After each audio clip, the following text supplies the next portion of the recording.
Апокалиптични сцени осамнаа утрово во центарот на Струмица по вчерашното целодневно рушење на диво изградените објекти на струмичките кафулиња.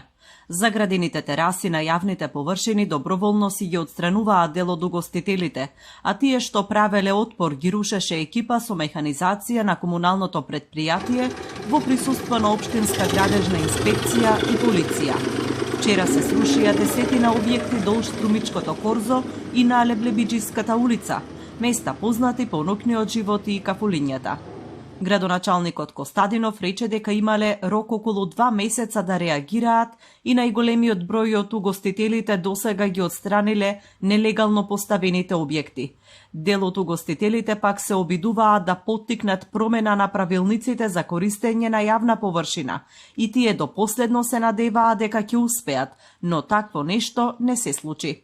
Дел од граѓаните не сакаа да коментираат за овие активности, немо гледаа како се руши и само прокоментираа дека институциите веројатно знаат што прават, но други велат дека треба да се стави ред и дека не можеле да се движат поради узурпираните површини. Тоа се знае општината. На вас лично како граѓани? Не сум запознаат с таа работа, не сум видел. Не знам таму кај ништо они се знаат.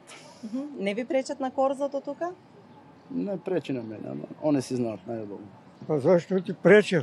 Унатре, нема да доам ние пензионерите и друисти. Па не беше корзо сега.